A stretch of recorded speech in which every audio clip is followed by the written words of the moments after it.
Hello, welcome everyone. Thank you so much for coming. It's super good to see so many of you here. My name is Anna. I will be moderating for today together with Susie, who is in the crowd, but you will see her on the stage later. And that's all about us. Now let's focus on the event itself. Deaf is in the end, at least not online. In the age where our digital lives are deeply intertwined with our identity, deaf no longer draws a clean line. As artificial intelligence, a deepfake technology, become more powerful, we are faced with fascinating and sometimes disturbing questions. Should a grieving daughter speak with a chatbot version of her late father? Is it healing or haunting to see a deepfake video of a lost loved one offering comfort? Who decides what happens to your digital self and what rights do the dead have? During this event, we will explore the legal, ethical, and societal dimensions of digital legacy, from deepfake therapies to the legality of receiving passwords from passed away loved ones. From digital wills to the right not to be resurrected, we shine a light on a topic that eventually touches us all, yet it is often left undiscussed. And to give you some food for thought at first, I prepared some questions that are raise your hand questions. So basically I will give you very short scenarios and please raise your hand if you agree with them basically. So raise your hand if you've ever thought about what happens to your online account after you die. Okay, I think that's very good. You're at least aware that there is something to be thought about. Now, raise your hand if you would like to receive one final an AI-generated message from someone who passed away. Well, we have a trendsetter. Raise your hand if you think that AI recreations of the dead could help us with healing. Okay, could, maybe. And last but not least, raise your hand if you believe there should be laws to stop AI recreations unless consent was given before death. Okay, so we agree upon that one. Now, as I said, this is only a start of some thoughts that we will be touching upon during this event. And without further ado, let me introduce you to the first speaker of tonight. Dr. Anuj Puri is a PhD researcher at Tilburg Institute for Law, Technology and Society. He works on developing self-regulatory strategies for responsible AI. His research focuses on the social, ethical and legal dimensions on artificial intelligence. Before his doctoral work, Anuj practiced constitutional law before the Supreme Court of India. During this symposium, he will focus his talk on deafbots and the ethical concerns they raise. Please welcome Dr. Anuj Puri.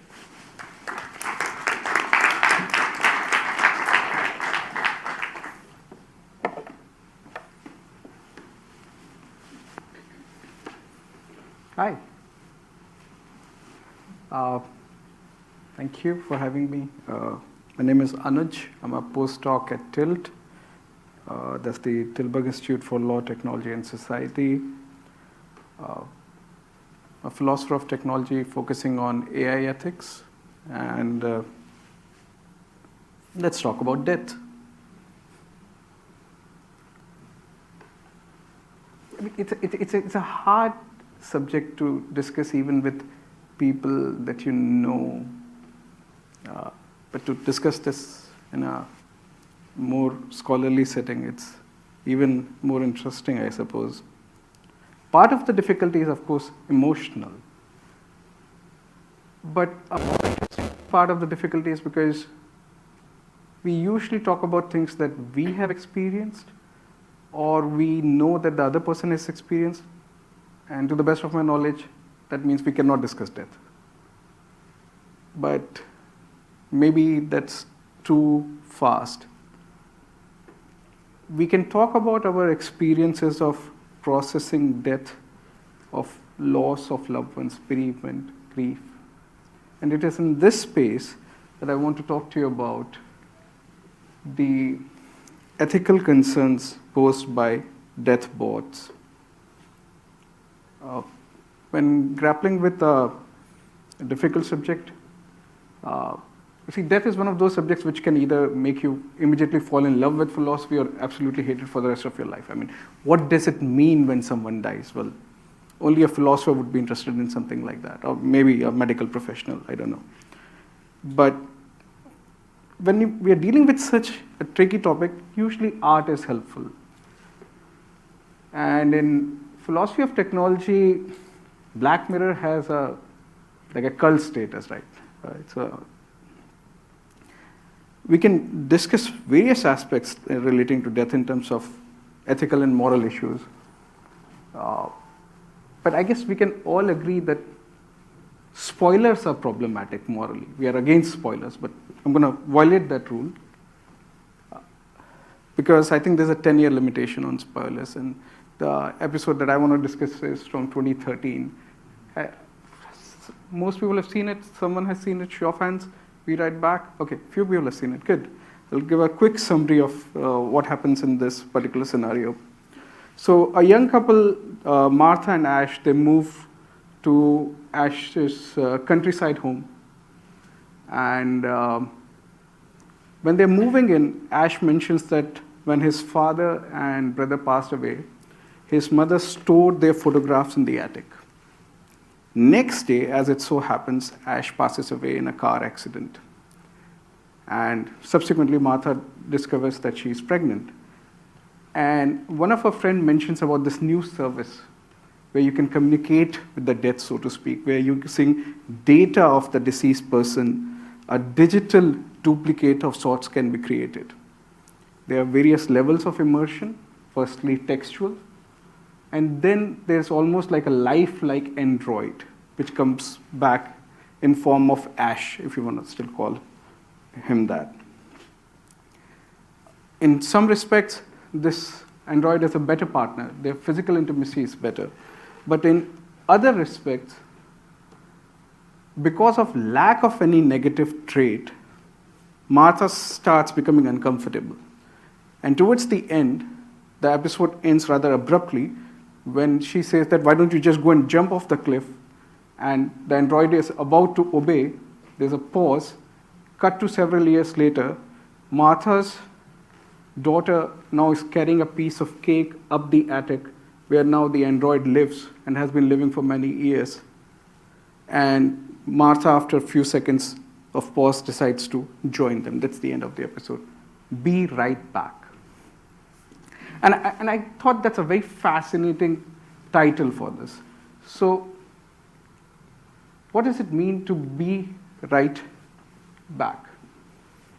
Is it a metaphysical claim that digital duplicate, death bot, is an exact replica of the deceased? I think we can all agree that's not the case. It's not a sentient person. It's not an organic matter. You cannot really replicate a person. So maybe it's weak in that sense.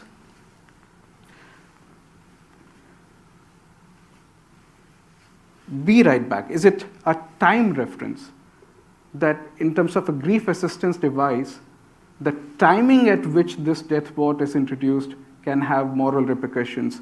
Maybe it can expedite the grief process. Maybe it can be an impediment. Is timing what we are concerned with? Or is it the situation, the location, like the attic? Does this have a bearing on how we store our memories? Does this have a bearing on how we process our memories? I'm interested partially in all of these, but mostly in how they have all a moral connotation. And we'll be coming back to these themes again and again. But I want to share this news item with you to help us get started. 选择勇敢，选择感恩，选择正向，这会让我们的生命因有所失去而更加美好。这是我在天上最想要看到的景象。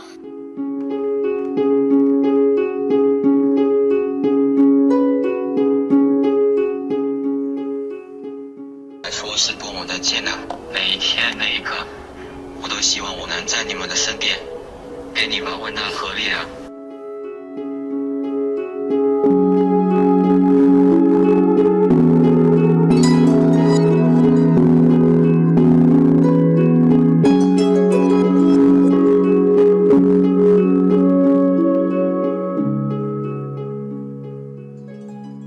其实这世上有多少人就是像我这样的人也不少，对吧？这也算是用一种新的技术科技实现一个人的一种人生一种完美吧，也算是这个技术真的发展起来的话呢，在人间当中没有失去亲人的这种痛的一种概念可能不会有了，对吧？永生了嘛。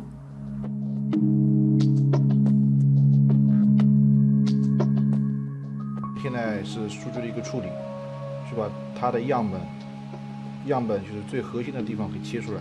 我们是作为一个这种情感疗愈，对，因为必须是要考虑到一些就是生者的一些特殊情况，对，去跟大家做一个，我们是背后以真人去做驱动方式的，而说是给他就是刚才说到的这种整体以全息的形式给到他这么一个克隆的数字人的形象。我们是以就是智能驱动的方式。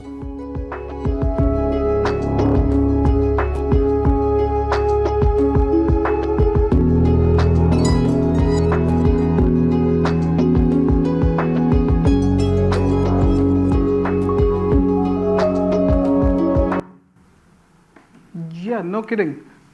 More research is needed to understand the psychological and ethical implications. The thing with ethical issues is that they are really straightforward. We unfortunately are not always able to decide whether this is the right thing or we should do this or not, and nuances and context become so important. I'm personally not aware of any language where there is a suitable word for a parent who has lost their child. Maybe it's a grief which is too much for anyone to fathom. But does that mean it's okay to bring back the memory of that child or to revive that memory of that child through a death bot? I have deep reservations regarding this, some of which I want to share with you. These are based on accounts of authenticity, dignity, privacy, efficacy of these processes. But this is, while the news report refers to China, this is now a global phenomenon. There are some of these websites which are offering this almost like a subscription service. On some of these websites, for as low as $10, you can have your own access to a death bot. So this is really not being treated with the care and nuance with which we should be approaching these issues. So what are death bots? These are digital constructs that emulate the conversational patterns, demeanor, and knowledge of deceased individuals. Today, in order to help us think through the ethical issues involved in death bots, I want to briefly reflect upon these questions. What survives? What dies? What matters? The role of technology in death? And why are death bots ethically problematic? With me so far? This is the lay of the land? Good. What survives? Well, this is an age-old philosophical query. This quote is from Katha Upanishad, which is an ancient Indian philosophical text from 5th century BCE. This well-known doubt as to what becomes of a person after death. Some say he is and some he is not. That's really at the heart of the query concerning death bots.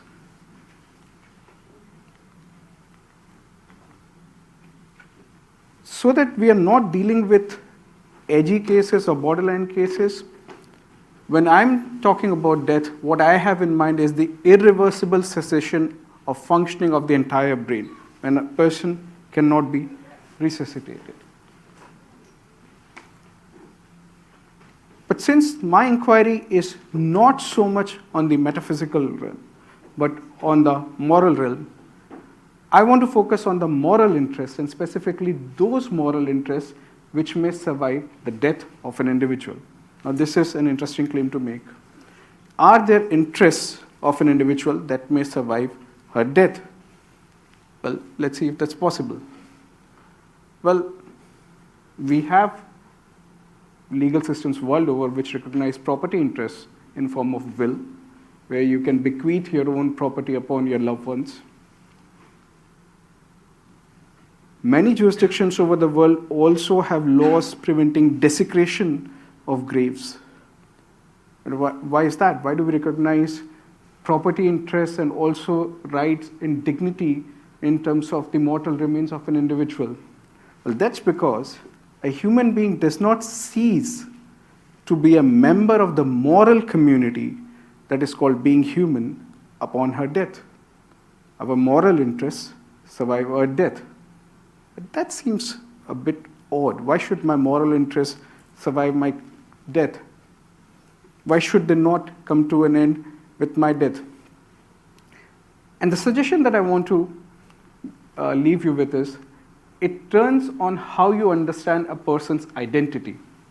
And the account of identity that I want to work with is called narrative identity, where, so to speak, I may be the protagonist in my life, but what makes my life worthwhile are my significant relationships, which means there are other people who have a stake in the narrative which unfolds as part of my identity. That's a more restrictive view.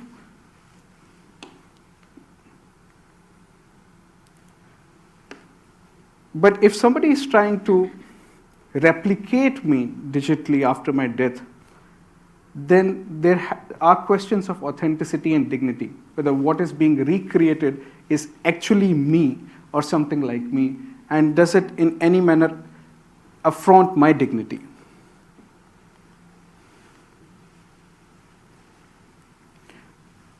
Taking a step back, what's the role of technology in this? As I mentioned, I'm interested in the ethical aspects of this, but from a technologically mediated perspective. Well, if you think about it, grief always has been technologically mediated.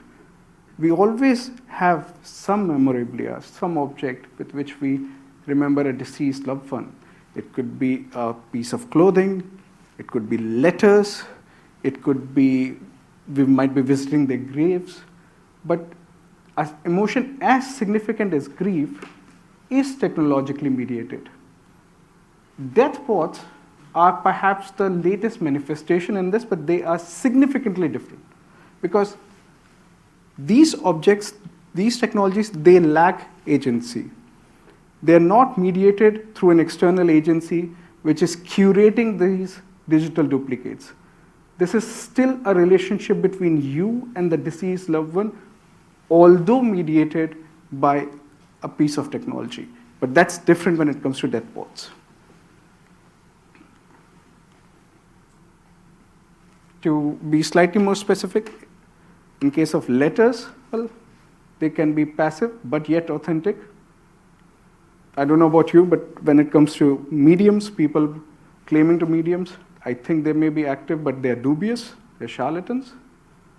And what about death bots? Well, perhaps we can classify them as active, but fictional, and maybe also dubious.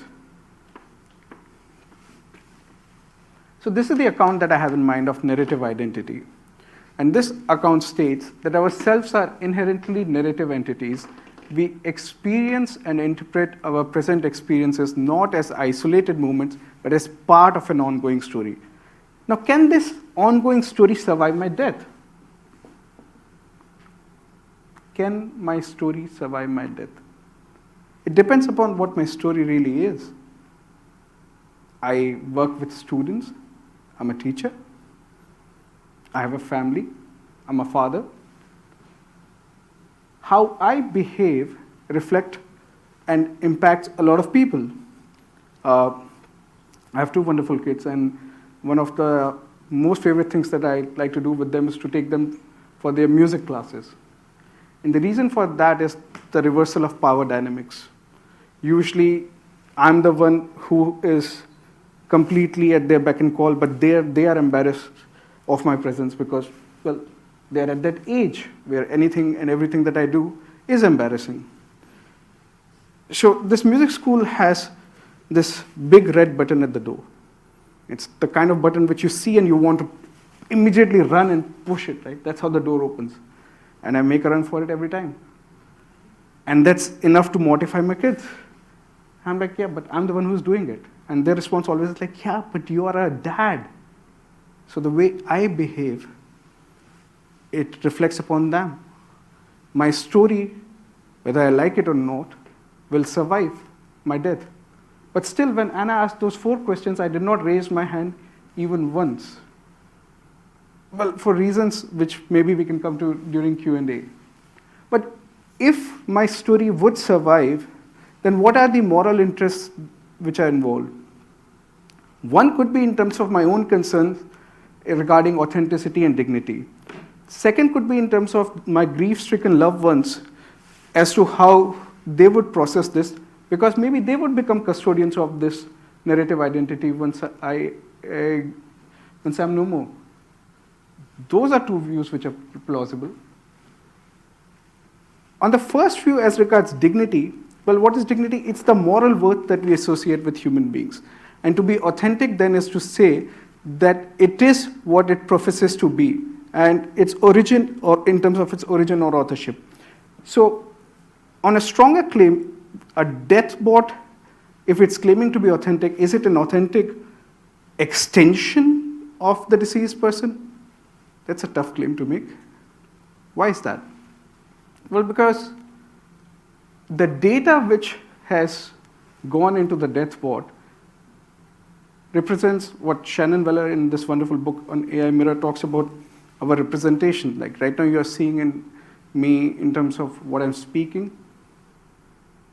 Maybe I'm making sense.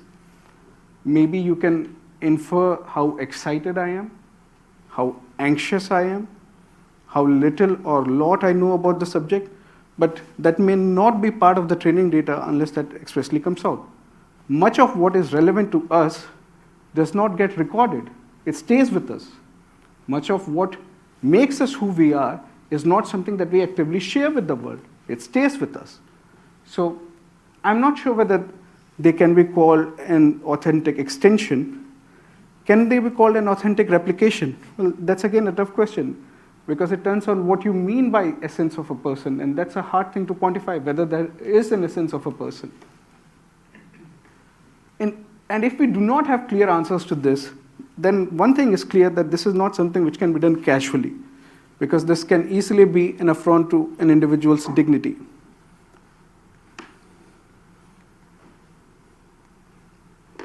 Some scholars have proposed that we should regulate this industry through the realm of transparency, consent, respect of data concerns, and privacy norms. I think these are laudable suggestions, but perhaps they are not enough. Some scholars have even suggested an articulation of postmortem privacy, where privacy interests of the individual extend beyond her life. But what would that even look like? Is it possible to consent to all possible usage of your data after your death?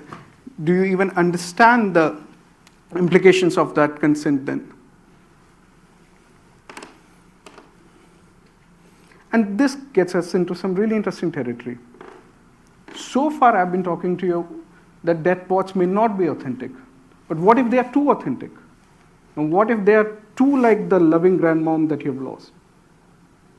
And now you are confused whether you should continue to pay for the subscription service or not.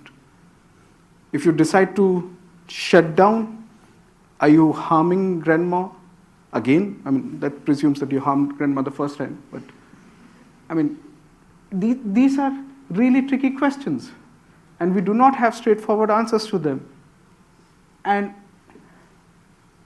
there seems to be something really deeply problematic out of this profit out of loss model, where you can stake almost an intellectual property right over people's memory and then try to recreate them through a death bot and claim that this would help the bereavement process. Perhaps it would. Now, that's an empirical claim. Now, for that empirical claim to succeed, you need safeguards. And as I mentioned, privacy and consent, while being necessary, are not sufficient. last few thoughts. One major concern that I have is that this is not a question that we can decide on an individual basis, because our grief is culturally mediated. It depends upon the country, the religion, the socioeconomic, the cultural background in which we were born. And if that be the case, grief, even though as personal as it seems, there are collective interests in this. This is not something which can be decided on an individual level. It's also important to remember that the way we treat our dead reflects upon who we are as a society. And I made this point before, that an individual does not cease to be a member of the moral community just because she has died. Well, two possible solutions. One, if we consider a strong version of the argument that the rise of death bots is an affront to dignity, then we should curb it. Second, if there is an empirical claim that they can be of assistance in grief, in bereavement, in helping alleviate grief, then they need to be regulated as such as medical devices, as has been suggested previously.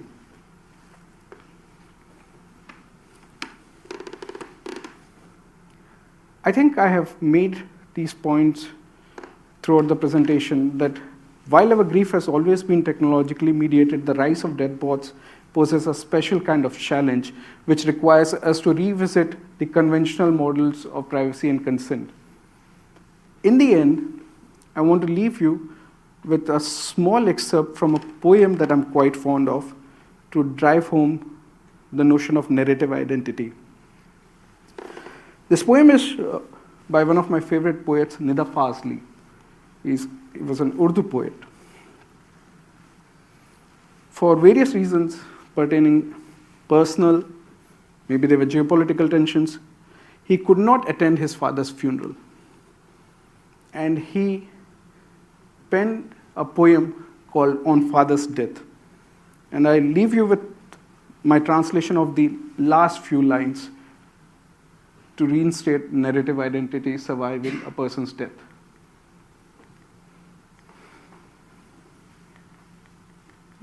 Well, yeah. The one who has engraved your name upon your grave is a liar.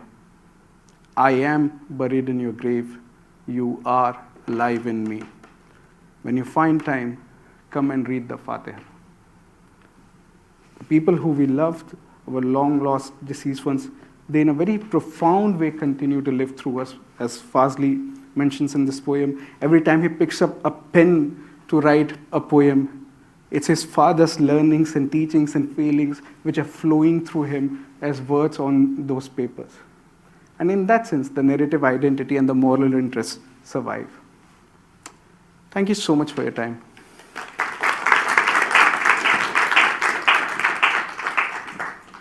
Yes, thank you so much. Now we will have a short time for questions for Dr. Anuj. So if you have something right now which is already in your mind, Hannah will give you the microphone and the floor is yours. Any questions? No? Yeah?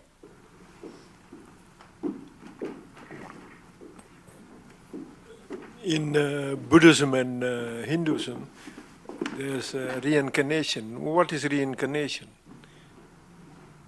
What is reincarnation from? What does it mean? From the perspective of death bots? Yes. That's an interesting question. I would try to examine the question sans the cultural context so that we meet the parameters within which I was making my claims. One way of understanding the rise of death bots is that it takes the inquiry right out of the religious purview. Because if you believe in the existence of a soul, then you would really not be interested in death bots. That could be one way of looking at it. Another way of looking at it is that this is the next push towards that search for immortality which has been with us since the beginning of humanity and manifested in different ways, maybe in religious context, maybe in terms of scientific progress. So you can examine it both as the rise of death bots. If you subscribe to this notion, then you are moving towards a worldview which is non-religious, or you could also make a claim that this is an extension of the same search for immortality, which is found in many religious quests as well. Not sure if that's a satisfactory response, but I think you can look at it from both perspectives.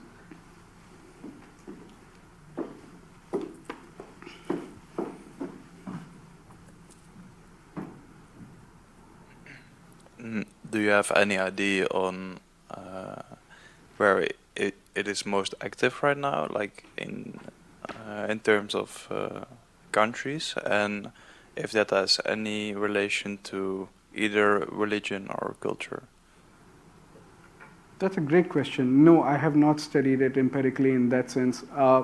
Most of the scholarship that has emerged in this regard, which has critically engaged with it in terms of the tech press as well as the ethical scholarship, has been from the Western world.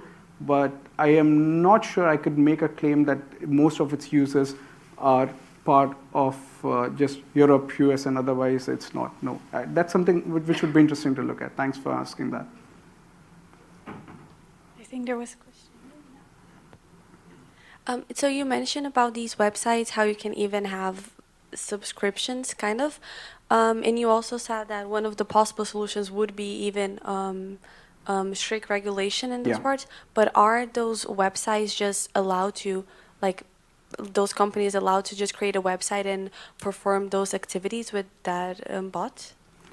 Well, they do exist at the moment, so you could take their existence as a form of tacit permission, but this is a age-old problem in terms of technology regulation, and it's a problem which is called the Collingridge dilemma.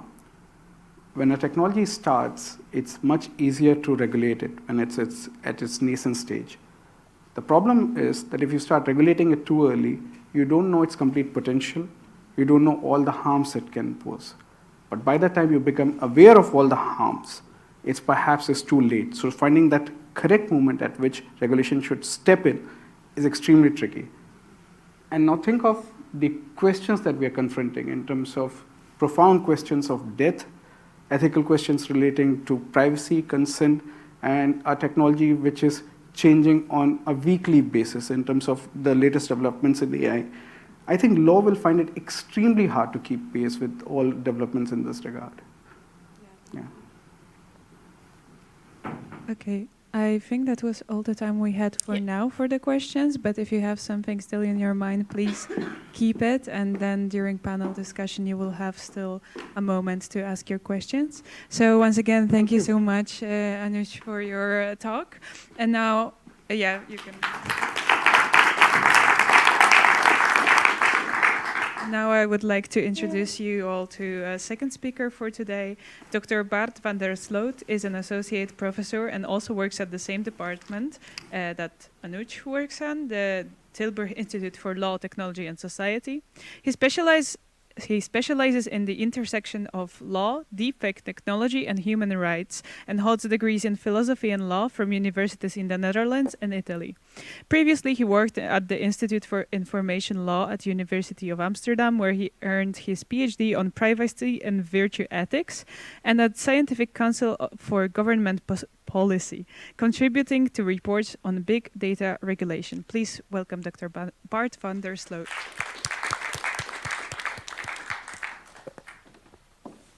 Hello.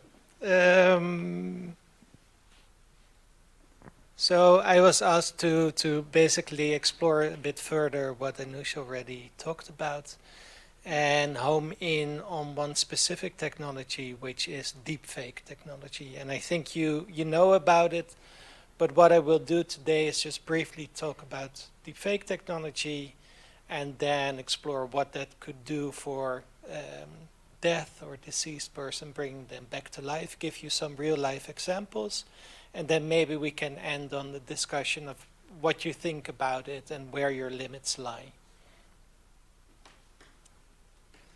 So I have to stand here. I wrote a book on this topic, AI, deepfake technology, and I will give you some examples from that book, which deals with humanoid robots, deepfake technology, augmented reality, and virtual reality, and the impact of those technologies on our society. You guys cool if I play some sports? This may look and sound like Tom Cruise, but this is not the Hollywood actor. I am not Morgan Freeman, and what you see is not real. And this may look like Morgan Freeman, but this too is another deep fake. This software is becoming more sophisticated, more ubiquitous, and is increasingly in the hands of fraudsters. A mother from Arizona was the victim of a horrifying scam, using an AI-generated deepfake of her daughter's voice. No project has ever given such opportunities to residents of the country. Martin Lewis is one of the most trusted voices in personal finance. But if this looks like his endorsement for an investment scheme, this too is a deep fake promoting a scam. These are absolutely everywhere. There is a tsunami of scam adverts that has been for years. And now they're deep fake videos. Well, it is already difficult enough for many vulnerable and some non-vulnerable people out there to tell the difference. So these are just some examples, and maybe you've experimented with deepfake technology yourself. Has anyone? Yeah? How did it work? There was a video from Ronaldo saying something, and then my mom sent me, and we both were believing that he actually said something, but then it ended up everyone was saying like on Twitter and everywhere Yeah. that it was a deepfake. Yeah, but it looked real and sounded real already, yeah. And you as well or not? Yeah. And has anyone made a deepfake? No, it's super easy. Oh, you have? Yeah? Yeah? Was it easy to make or not? Yeah. So you basically, for voice, you need about 20 seconds or 30 seconds of someone's voice, so you can take a video now of me, and then you have like enough to upload that and have me say anything basically you want me say. And for video it's a bit more complicated, it's you need a bit more tech, but it's also basically the same thing. So yeah, you already saw some malicious purposes it's being used to do, but also you can use it, for example, video call services offer this. If I talk to Chinese colleague in Dutch and they talk in Chinese, the video service automatically translates what we say, but also our lips are synchronized to really make it appear I speak Chinese. You can use it for privacy reasons. So for example, in court cases, sometimes witnesses have to testify anonymously, right? And now sometimes they put on a motor helmet to safeguard their identity, but you lose facial expression. And what you can do is give that person another face, basically, ensuring anonymity, but you could still give that face the same type of physical expressions, emotional expressions, micro expressions, as that witness would have. Deepfake technology is used for satire. It is used for retail sector, online shopping. So you can see how a new jacket or whatever you're buying would fit you. It's used in political campaigns. So you can tour with a hologram or from jail or what have you. It is used for fake news, of course. So for example, I don't know whether you remember this, but in the American election, there was a Biden robocall, a voice, with Biden's voice basically calling on people not to go out to vote, right? That had a big impact. And this was just basically someone, a comedian, I guess, or something, that just put that together in a couple of minutes. So fake news is already influencing our elections right now. It's also used by the police. For example, this is Sweetie, a Filipino girl, young girl, to lure out pedophiles. And a lot of pedophiles have been caught by introducing Sweetie. It's used in court cases to fake evidence. For example, custody case, daddy, mommy both want custody over their child, and mommy introduces an audio file with daddy screaming at their child. Daddy says, it's not true, I didn't scream. And how do you prove that it's real or not?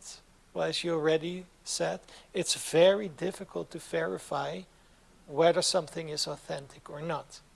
And also AI technology to basically see whether it has been fabricated is only partially effective. Fake people, so these are non-existing people, can be made with deepfake technology. The funny thing is that on average we find these non-existent people more trustworthy than real people.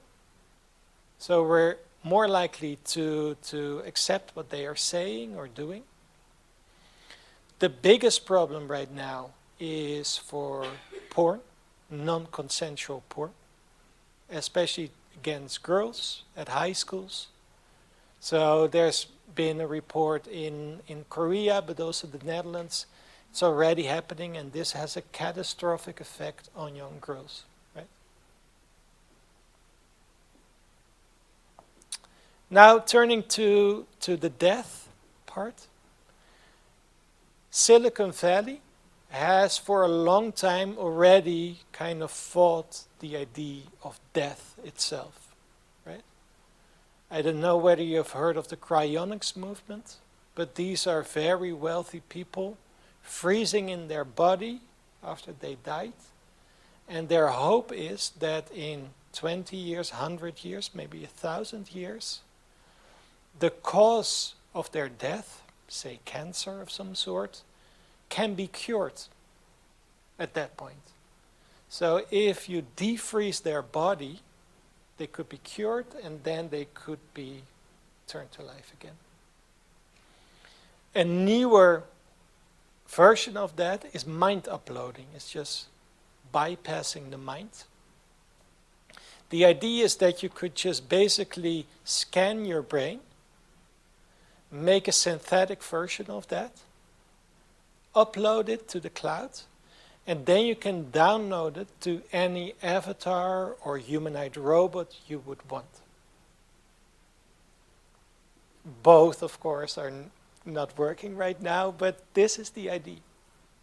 So deepfake technology fits into that narrative. So there are several companies that allow you to recreate a deepfake of your loved one. What is it used for already? For example, at schools, Napoleon is giving history classes to school children to make it more lively. You can talk to him, you can ask questions. Why did you decide to invade Russia? Did you not doubt, etc. So it makes for a more lively history class. Dali, for example, is giving tours in his own museum, explaining his own paintings in his own voice. It's used for grief counseling. So a mother has recreated a virtual image of her child that died.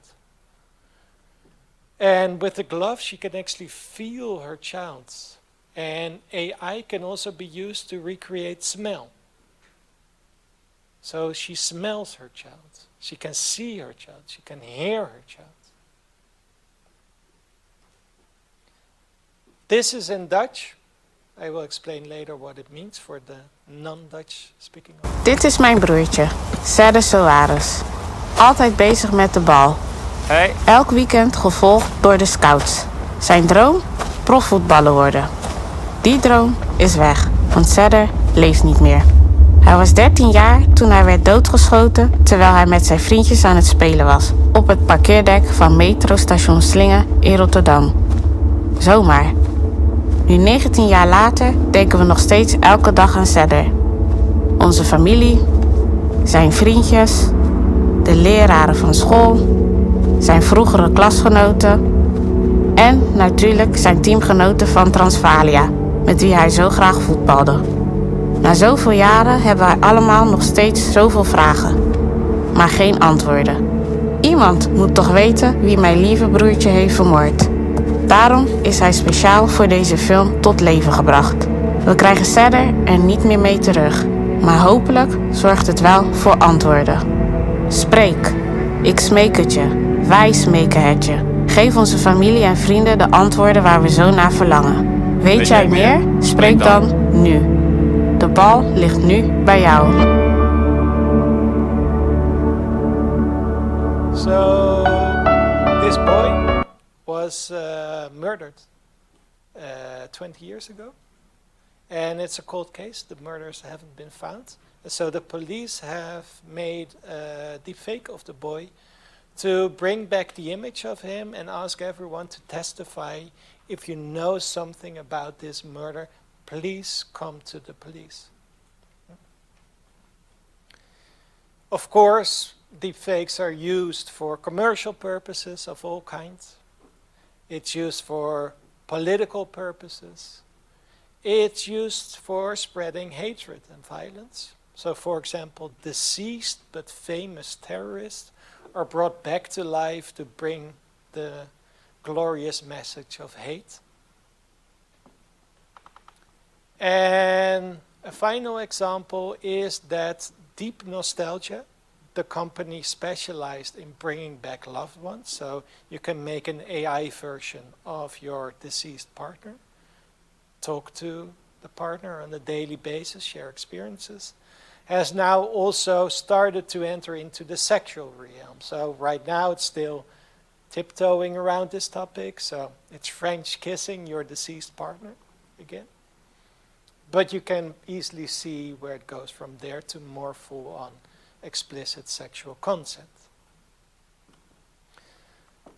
So these are just a few examples, and I want to just briefly have your opinion on where you think what is ethical and what is legal. So suppose you're with your partner for 20, 30 years, I don't know what, and you die, right? What can your spouse, surviving spouse, do with your image? Legally speaking, they own your data. They can do anything with your data, basically. But where does the moral and ethical boundaries lie? So, once you die, should your spouse be allowed to create a deep fake of you in order to communicate with you on a daily basis? Who is okay with that? Raise left hand. Who is not okay with it? Right hand. Okay, a lot of right hands right now.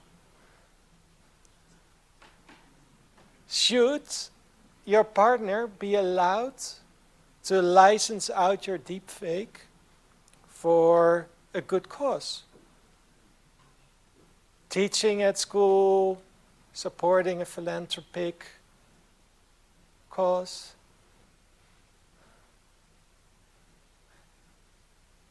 Okay, some yes, some no. Should they be allowed to license your deepfake for commercial purposes? Oh no. But they're broke, you left them with nothing. This is their only way to earn money. Well, they already sold me for the teachers. Oh, okay. That doesn't make too much money, I'm afraid. Okay, final question. What about sexual content? Can they make a sexual clip of you when you died? For themselves or for the public? Okay, first for yourself, for themselves. Would that be okay? Yeah, so most no. And for the public? No, basically. Okay.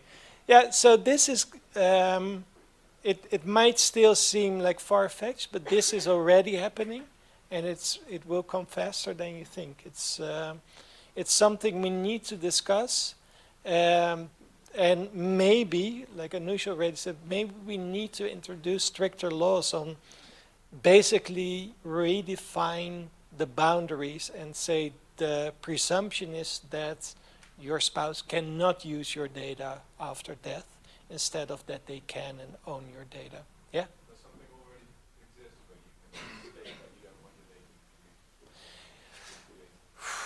You could put it in your testament, but then usually your spouse is the person who inherits all your assets, basically. And legally speaking, it's just an asset. It's maybe an economic asset. There are some moral limitations in intellectual property law, but it's very few and far between. So basically, no. Yeah. If you want to download the book with all these examples, it's for free. It's open access. So just the QR code. Are there any questions or remarks? Yeah. I was going to ask, they're already like using like data which was already public to feed onto AI, and they are saying that they are going to commodify this by using like your loved ones, like your mom or your like lover, whatever, for like customer representative AI, so that you will be more inclined to like buy stuff or agree. And they're already doing that, and I don't think like when I'm going to like it's so mishmash, because it's going to be like your mother's eyes and your like I don't know, your father's voice. It's just going to be mishmash for you to not understand psychologically or consciously, but they are going to do it. I don't know how to prove how they are going to prove it. And my question is, there is the concept of digital archaeology. In the future, they are going to mine data to understand the society now. And let's say if we are going to go for privacy purposes, what's going to be the end? We are already like doing archaeological remains, and we do 3D purposes, or like for scientific or archaeological research. So when's going to be the end of it? Is it going to be infinitely banned if we go for privacy purposes?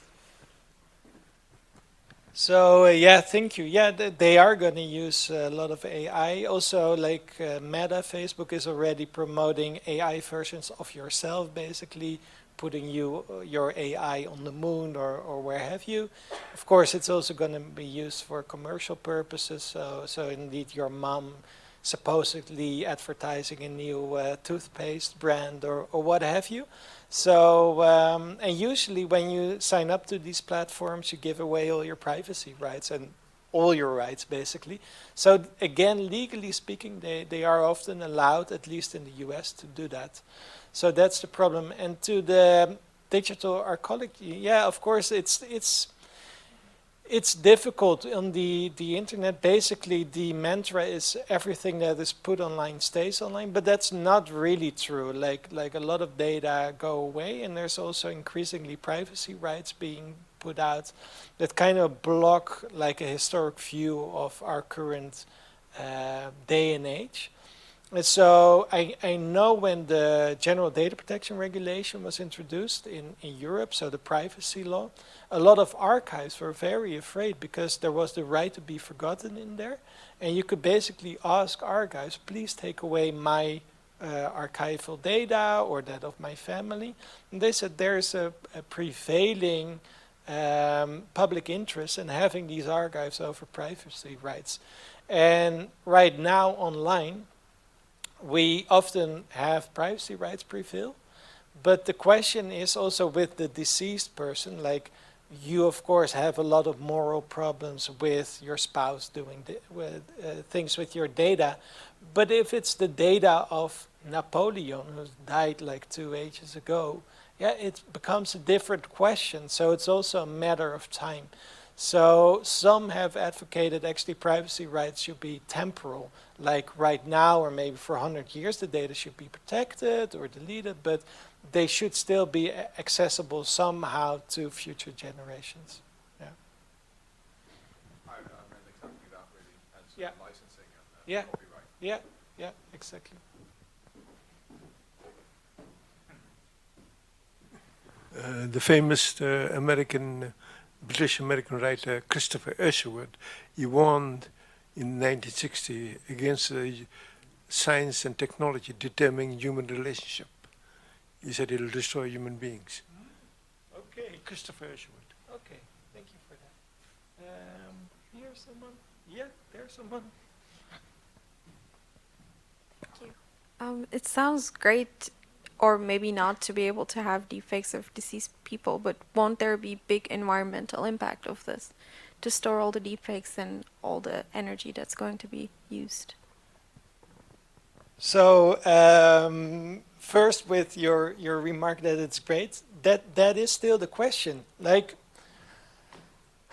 we all understand, like, especially if your child dies, like you want to still talk to your child and speak to them. And we all have that. I think if there was the availability for me to do that, I would certainly accept it. But the question is whether it really helps you. Because in the end, your child or your spouse is not there, and you have to come to terms with that at some point. And if you live in this deepfake AI reality, then you never really truly do grief counseling, come to terms with reality. So it might actually block you from, in the end, having a satisfying life. To the climate question, is my time up or no? Okay. You have like a minute. A minute, okay, that's good enough for climate.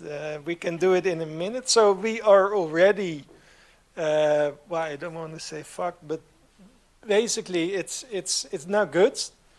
And AI is making it way worse. It slurps up energy, which we don't have. So Silicon Valley companies are now building their own nuclear facilities to generate enough power, which is not enough. And it certainly makes the climate problem worse. And now the Google executive has said this is the big bet of our generation. So it's a bet.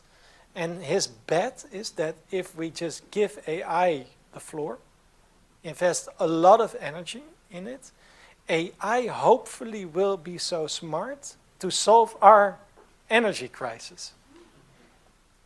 And the problem, of course, is we know for certain that this will cost a lot of energy, but whether it will eventually pay off is highly uncertain. So, yeah, that is a moral question when using AI.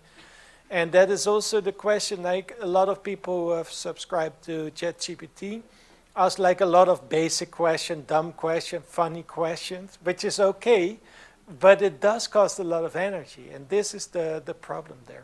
Yeah. Okay, my time is up.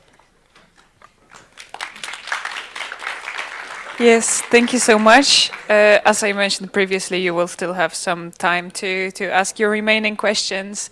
And last but not least, our third speaker of tonight, Sander van der Meer, works at the Digital Life Legacy Center of Knowledge and Expertise and has a background in digital forensic investigation. He is recognized authority in the funeral and bereavement care sector, specializing in digital legacy, online inheritance, and digital data.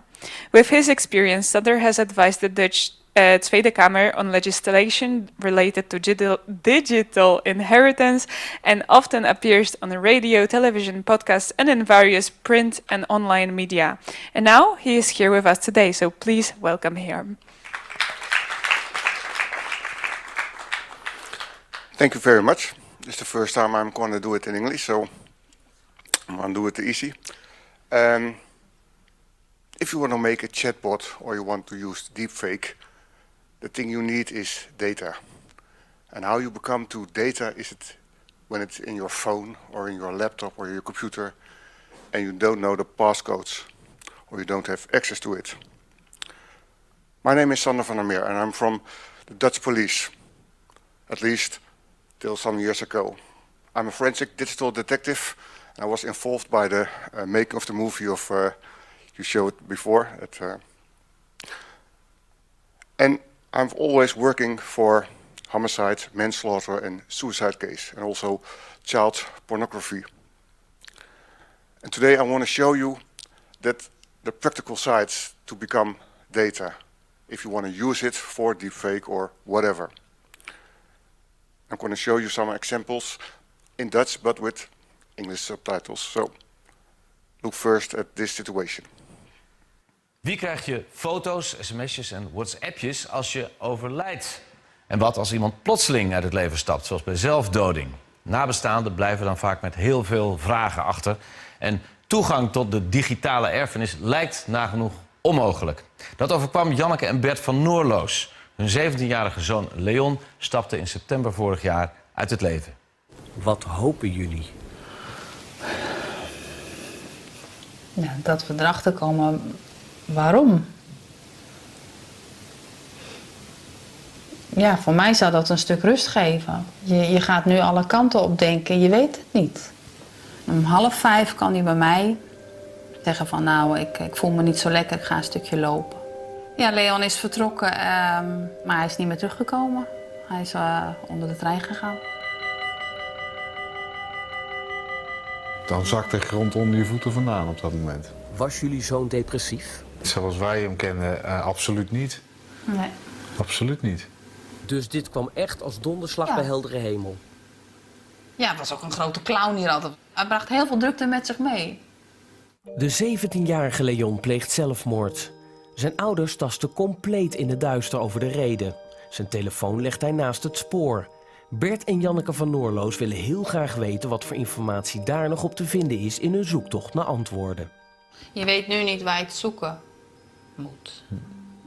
Heeft het aan ons gelegen? Heeft hij een dubbel leven gehad? Ik noem maar wat.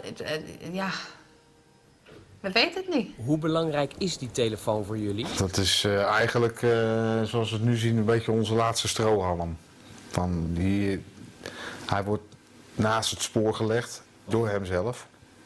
Ja, dan denk je, daar staat iets op of er is iets mee gedaan waar wij wat mee kunnen. En dat hoop je dan.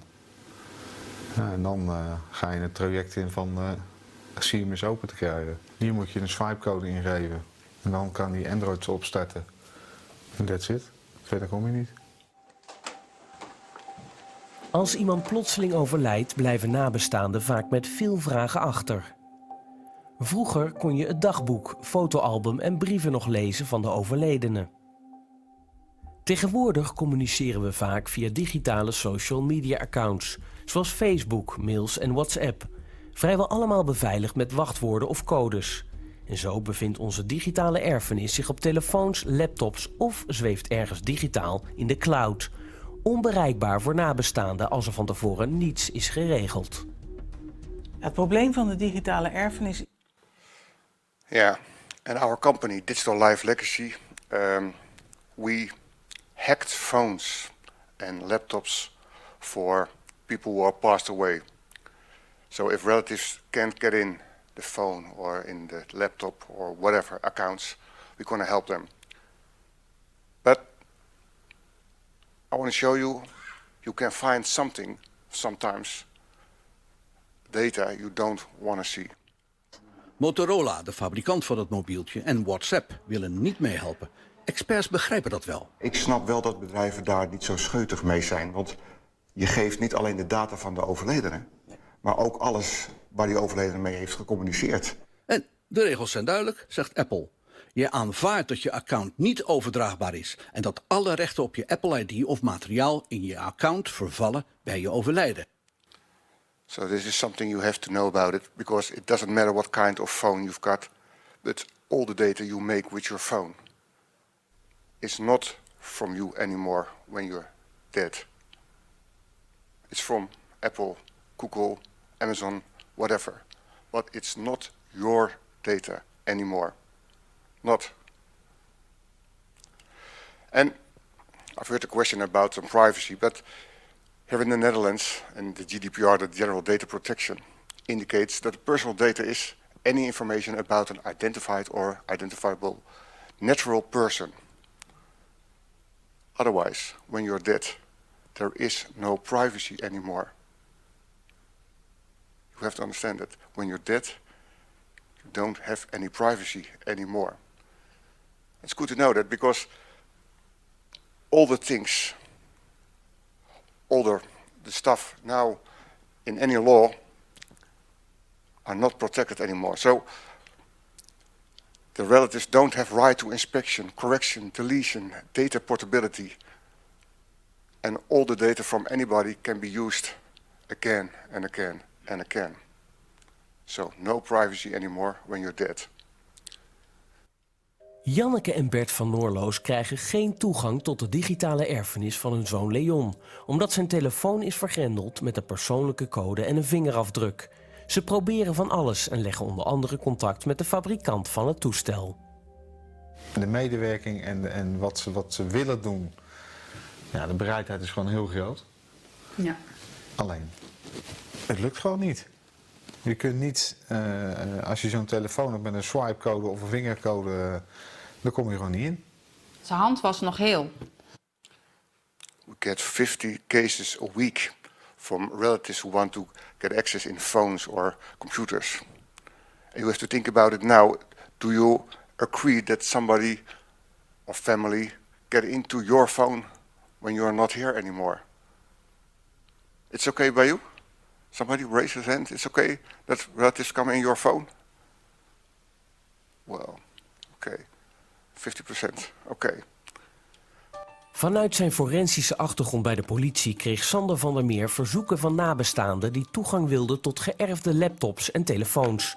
De politie kan daar niet bij helpen, want doet alleen onderzoek bij vermoedens van strafbare feiten.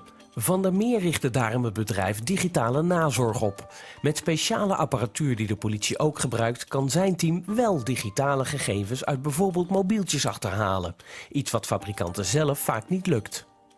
De data die we in de telefoon kunnen aantreffen, maken we natuurlijk niet voor iedereen toegankelijk. Mensen moeten wel aantonen dat ze de rechtmatige eigenaar zijn. Dat kan een verklaring van erfrecht, maar ook een akte van overlijden. Wat willen nabestaanden dan graag? Voor de een zijn dat de foto's, maar dat kunnen ook de laatste WhatsApp-gesprekken zijn. Dus dat is heel verschillend. En bij zelfdodingszaken is het eigenlijk alles. Willen nabestaanden alles weten wat er nog maar mogelijk is. Het is heel mooi dat we dat kunnen. Maar daar moet wel een kritische kanttekening bij geplaatst worden. Je kunt zaken tegenkomen en daar waarschuwen we de nabestaanden ook voor, die je misschien liever niet zou willen zien. Dan weten we dat. Alles is beter dan niets te weten. Wat dan ook de reden was. Ja. Het is gewoon niet te begrijpen nu. Als er een of andere aanwijzing was geweest, dan ja. Ja.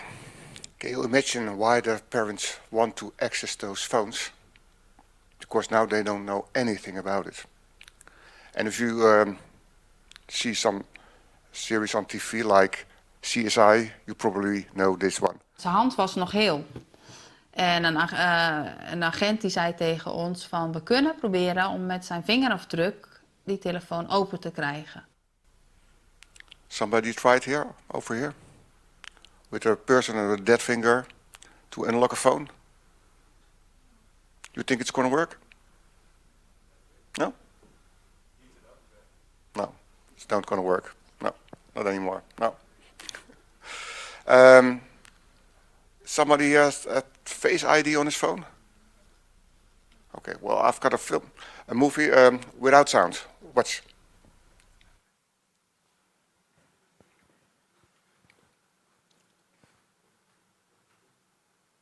Yeah. Anybody try this one? You can try it with your partner or when sleeping. It's still not going to work, this one. If somebody passes away, you don't get access with the phone. And there is no law at the moment for the digital inheritance at this moment. I've been there at the parliament and I want to show you a little note. Bij het ronde tafelgesprek over digitale nalatenschap. Iedereen van harte welkom op de publieke tribune, want het is een belangrijk onderwerp waar veel mensen bij stilstaan, maar ook heel veel mensen niet. En wat nadrukkelijk de interesse ook van de Commissie Binnenlandse Zaken heeft. Dus ik vind het heel fijn dat u de tijd heeft willen vrijmaken om ons daar een stukje bij te helpen. Om te kijken wat we daar ook in wetgeving eventueel mee zouden kunnen doen. Dan geef ik het woord aan de heer Van der Meer. Dank u wel, meneer de voorzitter. Ja, wat mij betreft zou natuurlijk primair de vraag moeten zijn, voor wie zijn wij hier met z'n allen bij elkaar? Dat is in de basis denk ik de nabestaanden. En ook een stukje overledenenzorg natuurlijk. Nabestaanden willen in het geval van zelfdoding bijvoorbeeld antwoorden op vragen hebben die ze nu niet kunnen vinden in apparatuur omdat ze daar niet in kunnen. Technisch een probleem. Maar ze hebben ook die gegevens nodig voor dierbare herinneringen. Als, nou, meneer Biddendorp gaf het al aan, een fotoboek. Die foto's die staan niet meer in die boeken, maar die staan online. Hoe kom je daarbij? Maar je moet ook bij die data kunnen komen voor het afwikkelen van zaken. Het afsluiten van abonnementen. Het opzeggen van accounts. Kortom, we zijn aan het bedenken hoe we met z'n allen bij die gegevens kunnen komen. Ik zou weer de collega's de gelegenheid willen geven om vragen te stellen. Dan begin ik met mevrouw Den Boer namens D66. Ja, ik was even getriggerd door iets wat u schreef in uw position paper. Uiteraard ook van wat u net vertelde. Maar u maakt het heel nadrukkelijk duidelijk dat op dit moment vrijwel alle nabestaanden onbewust, maar in meer of mindere mate een misdrijf plegen. Dat komt nogal hard binnen. Dat realiseren mensen zich helemaal niet. Dus wat gaan wij eraan doen om het bewustzijn onder de gemiddelde Nederlander op te verhogen?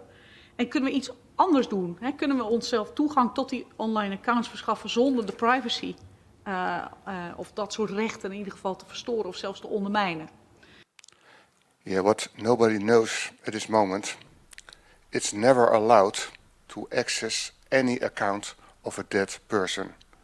You don't have the right to log in to any account of a dead person, an online account, so Facebook or your email or whatever. It's not allowed to log in with the credentials of the deceased one. Okay, back to Leon. Er zijn inmiddels wel bedrijven die de data op een smartphone kunnen achterhalen, maar dat lukt niet altijd en het kost veel geld. In het geval van Leon hebben zijn ouders besloten het toch te proberen en dat is deze week gelukt. Nou ja, sinds eigenlijk deze week konden we aangeven, hey, we hebben toch uiteindelijk met de apparatuur en de techniek die er nu is, de inhoud kunnen veiligstellen. Dit is dus eigenlijk iets waar die ouders al 5 jaar op zitten te wachten. In heel veel spanning. Ik kan me zomaar voorstellen dat ze even een paar dagen nodig hebben om het eerst even te laten bezinken. Yeah, this was the latest example because we have hacked the phone with a 6-digit passcode. And when I give it the phone back to the parents of Leon, I thought I was gonna look inside immediately. But no. They have laid down the phone on the chimney, waiting for 2 months. And then they looked in the phone and they say, now we're gonna see the WhatsApp history. And it was really his own choice. And after 5 years, we now know why he stood in front of the train. 5 years. Well, my opinion is, if you want a chatbot, if you want a deepfake, or you want data from somebody who passed away, you first need the data. And data are stored in phones or computers or accounts. Is it allowed for your relatives to get access to those data? Think about it. Thank you.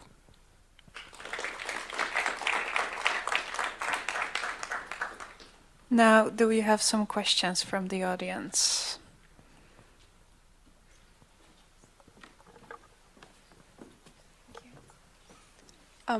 My question is, when relatives want to access the phone of a deceased loved one, do the deceased have to necessarily provide their consent before that in a will, or if it's sudden, isn't it a bit illegal to access someone else's phone after that? Because this is what bothers me. I heard a question before. You can put it on a will or a testimonial, but it had no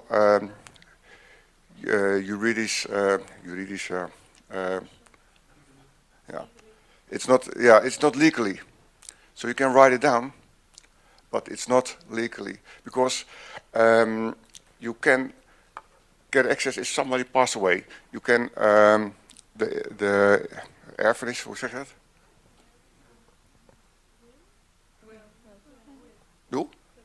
The will. Ja, maar de erfenis, de inheritance, yeah.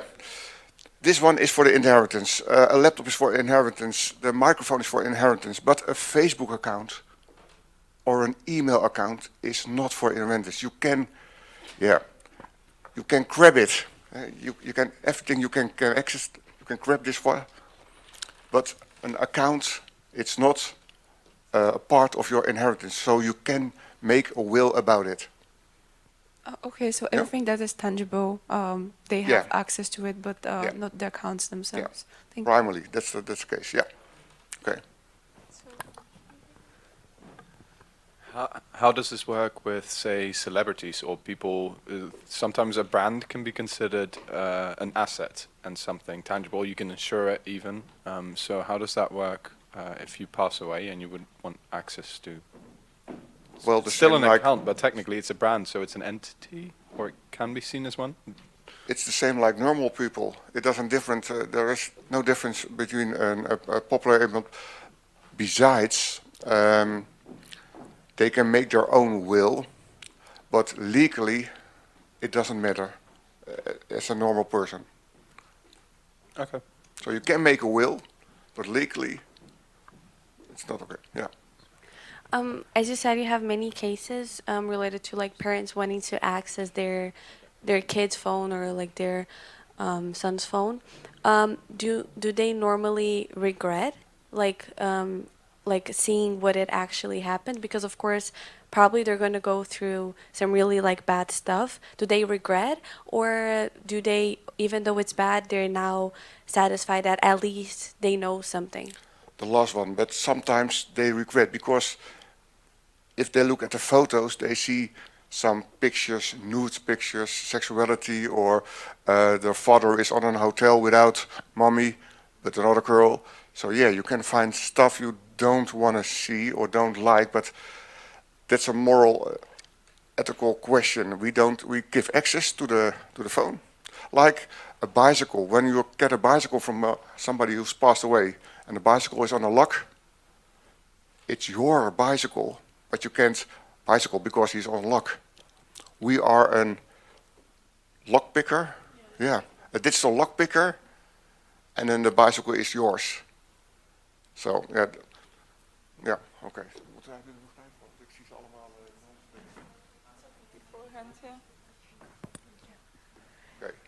I don't know if you can answer this, but how does it work with accounts? As you said before, and it was said, I believe, in the video that sometimes parents of children or just family of a dead person, they want to close bank accounts, they want to close some sort of subscriptions. So is there anything about it? Because technically then you cannot close the accounts. For closing an account, never a password is necessary, never. And when you got a death certificate, you can close anything, any account. So that's no problem. But when you're closing an account, you lose everything in it. Also some kind of stuff with a value. But when you close an account, you're, even kijken, aanvaard je de erfenis, hoe zeg je dat? Consent. Yeah, you accept the legacy. So if you're closing an account with a lot of data in it, with a lot of stuff, with a lot of value, yeah, you accept the inheritance. And nobody knows it here in Holland, Germany, England, whatever. That's a big deal. It's a big deal. Yeah.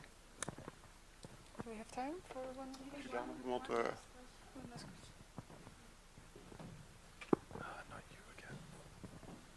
Thank you. So you said it's illegal to access actually the phone and the data of people that are deceased.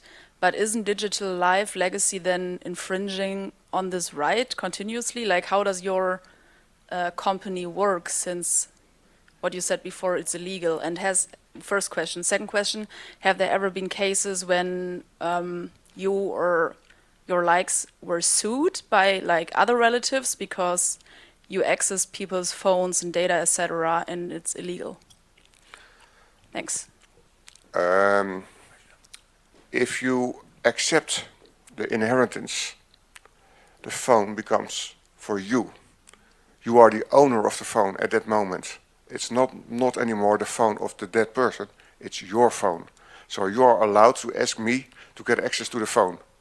Also with the bicycle, you accept it. It's your bicycle then.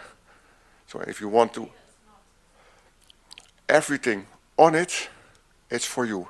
It's like similar a photo book or a safe. When a safe is locked in a house from somebody who's passed away, and you accept the inheritance, the safe, and everything in it is yours. And you can decide what you want to do with it.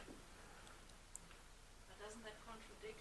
I'm still trying to grasp. Yeah, okay. But doesn't that contradict what you said before, that it's always illegal to access? Yeah, no. Everything on the phone, locally is for you. But you may not access the Facebook.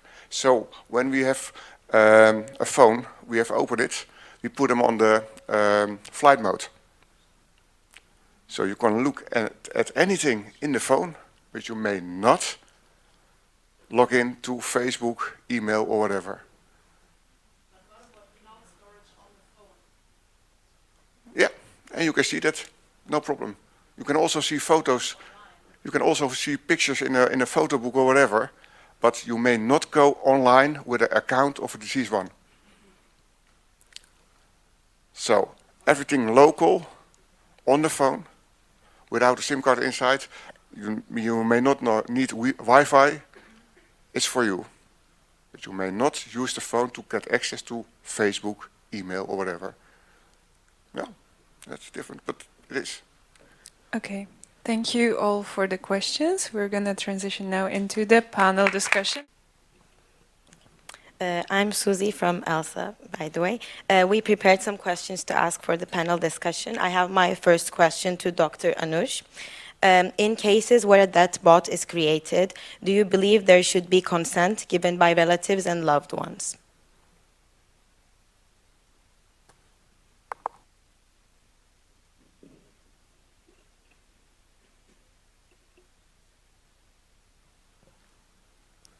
I think there are limitations to the moral magic of consent, particularly in these cases of death bots.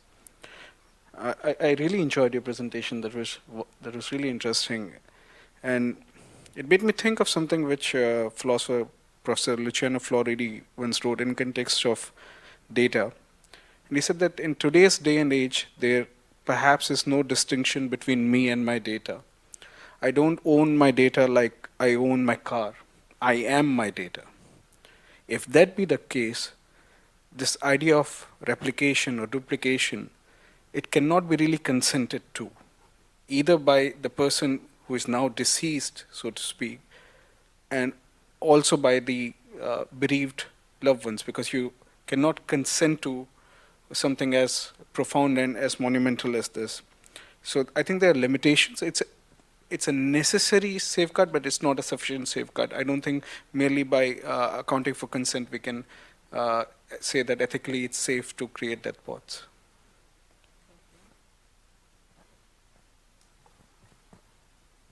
Okay, now I have a question for Bart Penderstad. From a regulatory perspective, how can we define harm in AI creations of people who no longer have legal standing? I have no idea. That's fair. Maybe some personal opinion then, if you would be comfortable sharing it. I would, but this is a moral question in the end, and I think Anuj has done a very good job in carving the problems out there. And the question is, do you assign moral value to someone who has died? And that's the question. And how valuable is consent even? Like I know a relative of mine died, and she had put explicitly in her will, like she didn't want the last goodbye, she didn't want a ceremony, etc., etc. And we came together with the family and friends with that. We want the ceremony, and we did it, right? And yeah, you can say like this is dishonoring her wishes, and it is.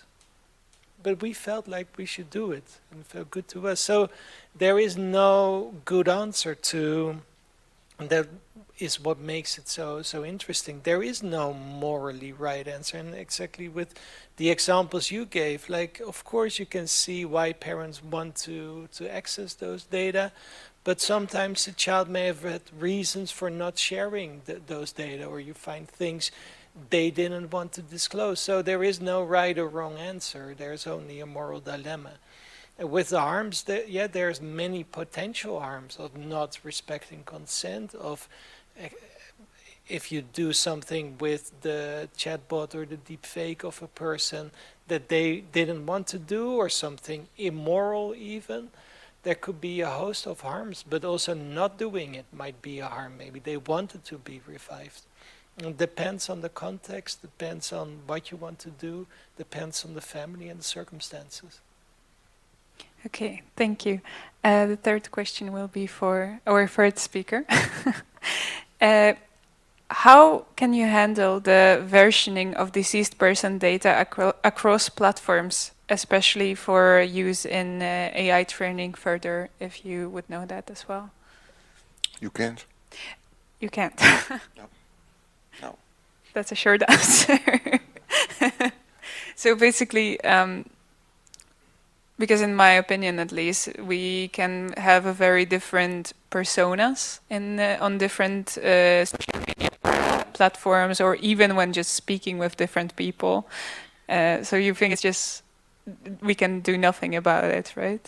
No, you can try to delete your account, but they don't want to delete accounts because they are living with accounts. That's why it's so hard to whatever accounts to delete them.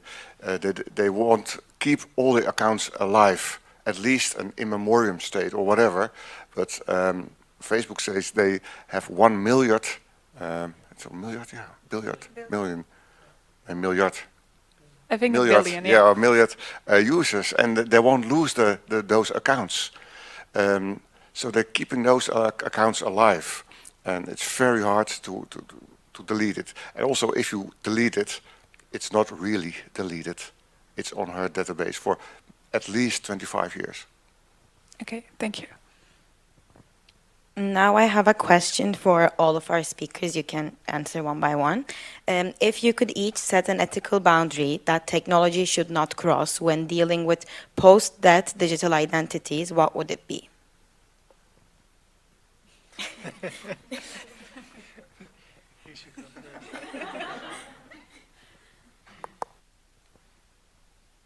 See, I'm writing a paper about this, so I haven't thought through all the questions, and I'm reasonably certain even if the paper gets published, I still wouldn't have thought through all the questions, so I'll put my neck out there.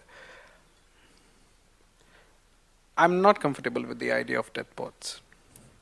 And the reason why I'm not comfortable with the idea of death bots is when it comes to significant relationships, like a parent and child, it's not the parent outside, but the parent inside which matters.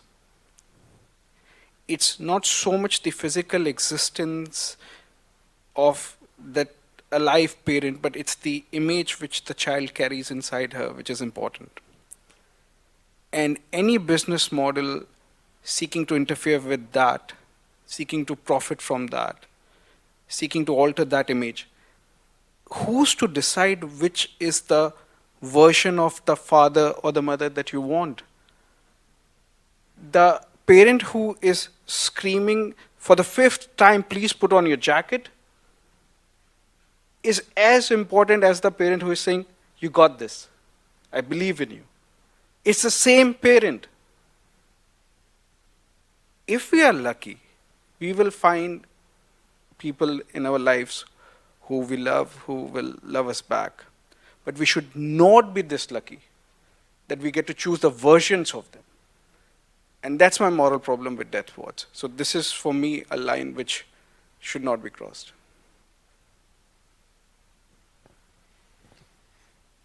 Yeah, I'm still hesitant because I'm not sure whether I really have moral limits. I was thinking about this, like maybe porn or something, like But then I said, yeah, with some people maybe they don't mind. And if it's really so, suppose I make a deepfake porn movie of Cleopatra and Caesar. Yeah, is that a big problem? I don't know. So, there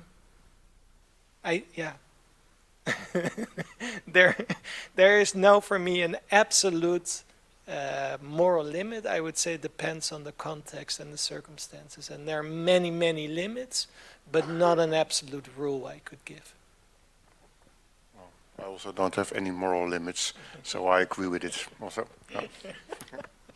Should I change my answer? You can if you want to add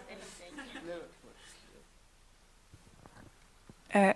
I guess there is a trend of people working in data and digital legacy. But as we promised before, we still have some time for questions from the audience. So if you didn't get the chance to ask your questions before, or if you have a new one, please raise your hand. And just remember to also address the question either to a specific speaker or to all of them, but just so we know who they want to hear from. So, are there any questions from the audience still? Yeah.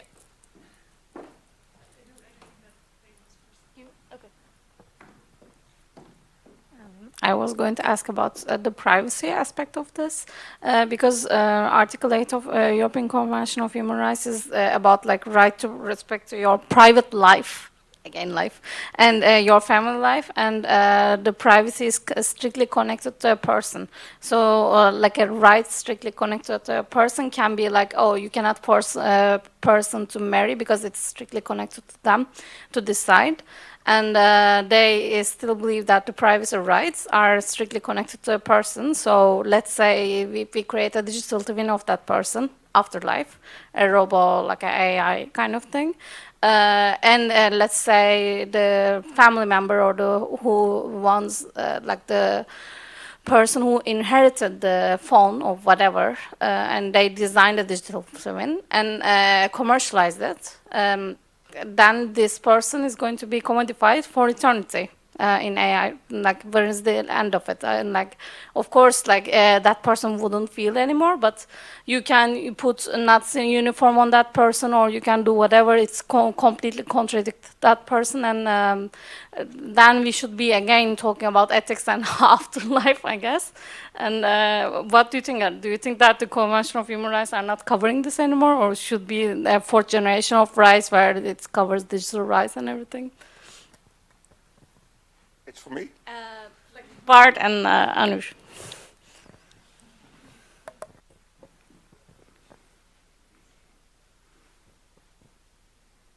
You sure you don't want to go first? No.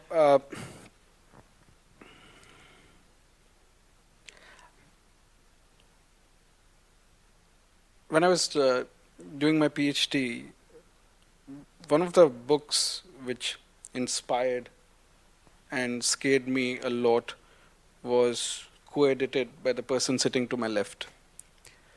And it was a book on group privacy. Professor Lynette Taylor, Bart, and many other wonderful scholars contributed to that.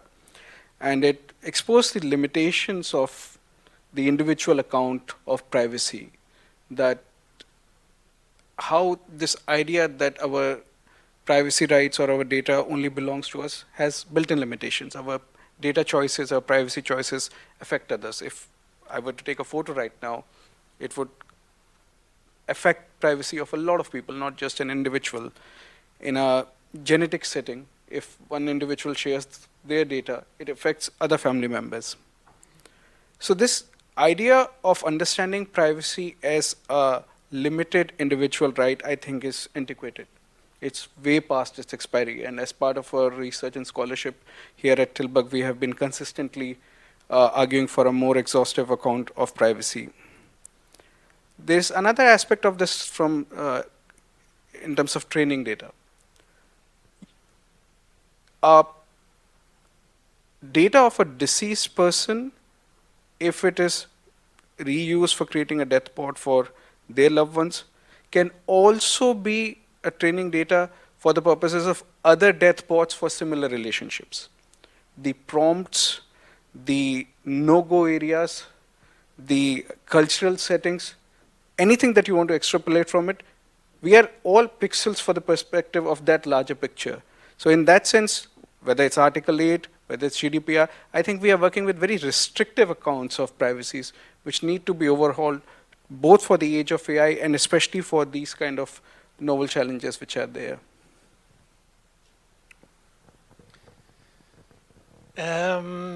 Yeah, and it's really complicated. So I think you're right in the GDPR, like it applies only to natural persons, right? But for Article 8 of the European Human Rights Convention, it's even more difficult already. Like some rights are allowed to be applied to a deceased person. Moral dignity rights exist. Under the GDPR, even relatives could say, hey, the data relating to my deceased loved one also relate to me, so I have kind of a right over that as well. You have contractual rights, you have criminal law, so there's all these legal areas that do not give one unified answer. So it's really, I would say again, depends on the case. I would add one thing, and that is the moral legal question that is emerging. I was just in Japan for a couple of weeks to do research on AI, and they are more advanced in certain respects. And one very famous professor there, he is convinced, like certain people in Silicon Valley, that these AI creatures, whether they be deepfakes or deathbots or newly created avatars, are becoming so smart over time and emotionally capable that they are on par or even surpassing humans. And that means that they should have rights of their own. So maybe we should open up the legal framework not only for groups or legal persons, as we do already now, so businesses can have legal rights. And they would argue, why not, now it's too early, but why not in time, give rights to avatars or AI systems or humanoid robots or deepfakes of loved ones.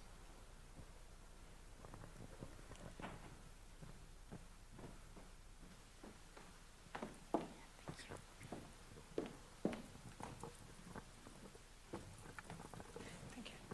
I have to press right. Oh, it works. Okay. So my question will be to basically whichever speaker wants to respond to it.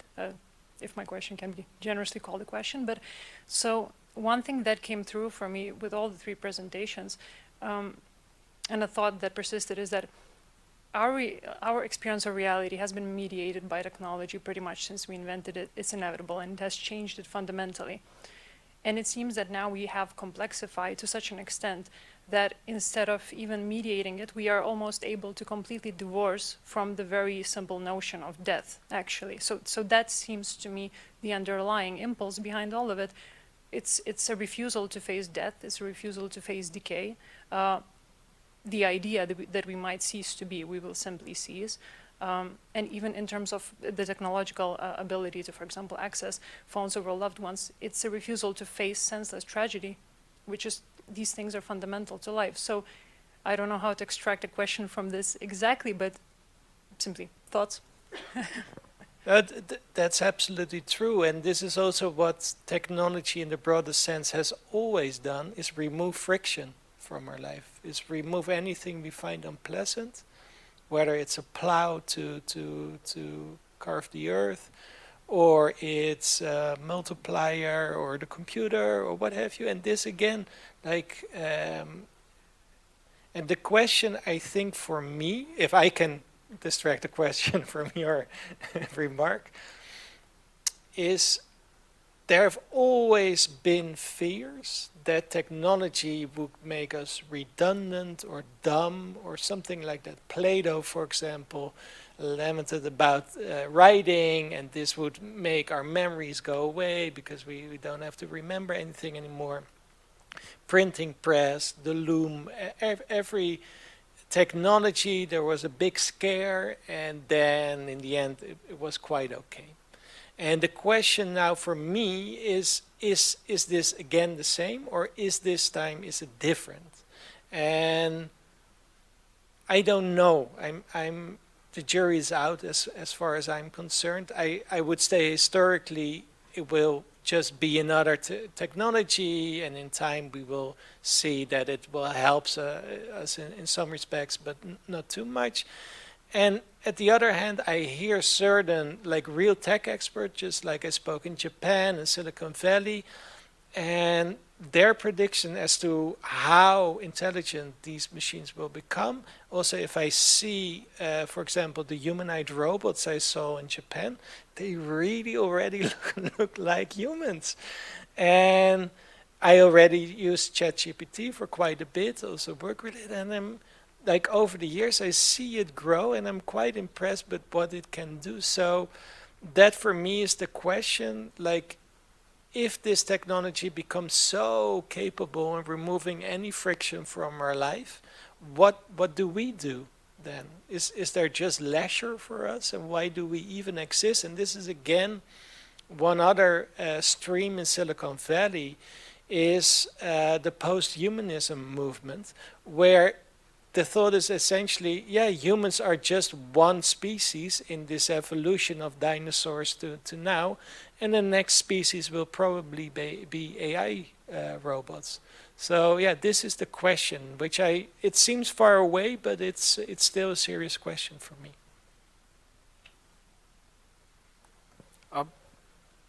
Recommendation which might be of interest to you, in philosophy of technology, there's this literature concerning post-phenomenology, which talks about technological mediation. Dawn, Ida, Peter Paul Verbeek, their works might be of interest to you.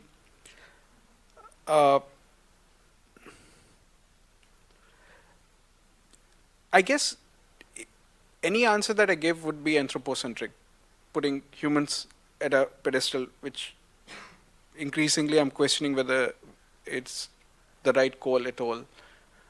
But our existence has been artificial by nature since the beginning.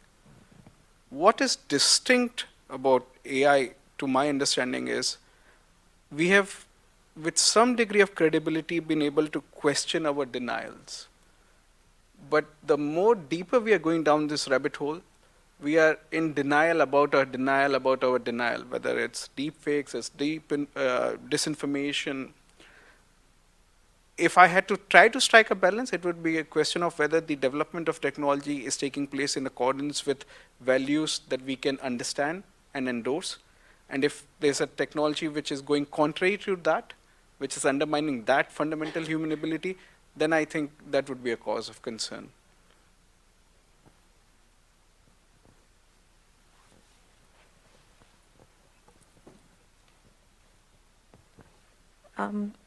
I think my question more relates to the first topic that was explored, but I'm unsure about that. I was thinking of life and death and how it's been historically welcomed or celebrated or grieved. And I think it wouldn't be wrong to claim that historically life and death is always a collective inquiry that people have come together to either celebrate or to grieve over. And I think with the earlier forms of technology, we do see this collective nature of celebrating life and death on online platforms. For example, there was a case of World of Warcraft funeral being held online, or blog posts and forums where people came together to talk about their loved ones, or Instagram actually being used kind of like this memorial where there are pictures and people commenting under it, grieving over people. And with the new development of technologies, to me, it seems that we're really, really eager to promote individual solutions to collective problems.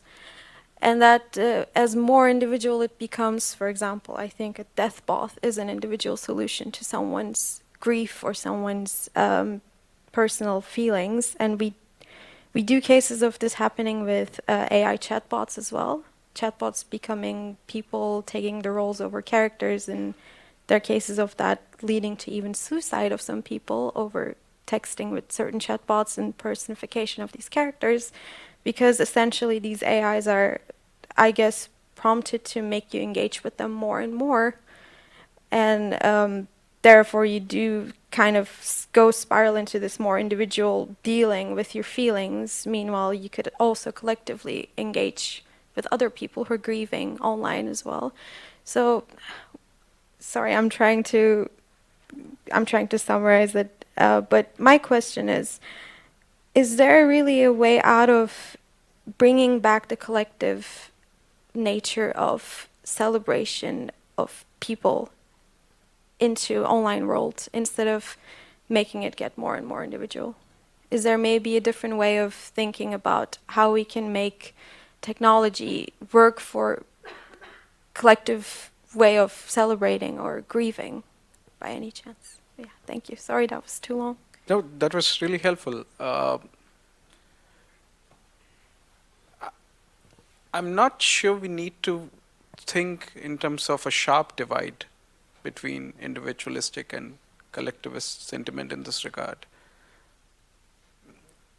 As I mentioned in my presentation, morality is like a pair of glasses that you wear. It's very hard to examine it because you're looking at the world through it. So this cultural lens or this moral lens with which we examine significant events in life, that's collective. So even when somebody is trying to process their grief through a death bot, the framework for that has been already provided in a collectivist setting. Different cultures have different funeral practices.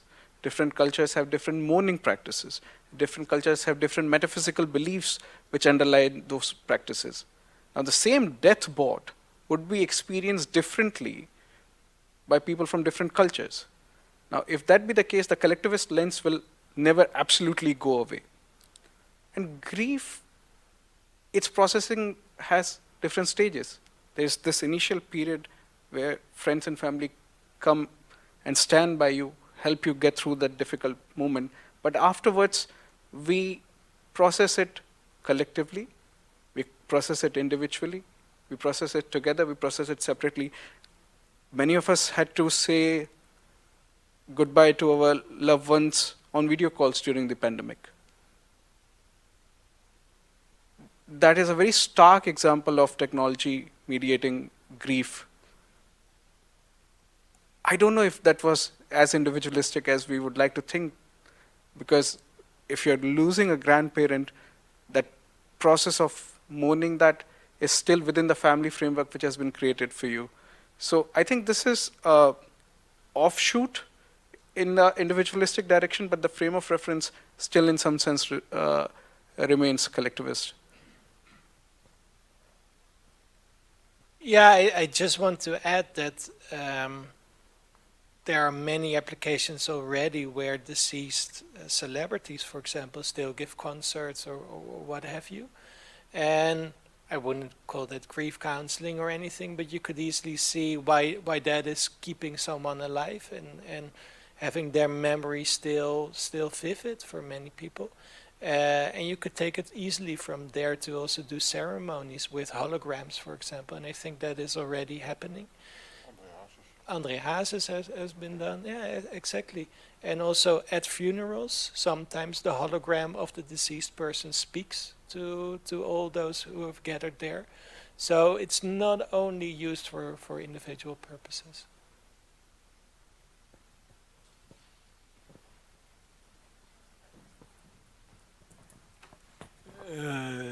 Does data science and technology improve the quality of life?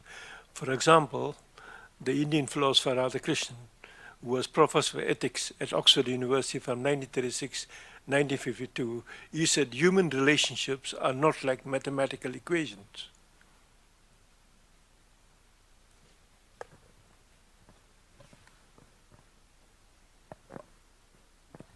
If I understood your question correctly, you said that to what extent or can science and technology improve human relationships? That's at the heart of everything that we're trying to understand here. Again, I think science and technology are a constitutive part of our relationship. the fact that I'm sitting in this slightly uncomfortable chair, stool, that's science technology. You can hear me because of this mic. We are able to see each other. That's science and technology because of my glasses. Now, if that be the case, I think it would be perhaps doing science and technology a bit of disservice to say that they do not play a constitutive role in our relationships. I again go back to in terms of the values. Is this constitution taking place in terms of the values that we endorse, or are we being constituted in a way that it undermines our autonomy? I think that's a good starting point, at least for the discussion. And as far as Professor Radhakrishnan, I mean, yeah, he was a absolute trailblazer, and his work continues to inspire all of us.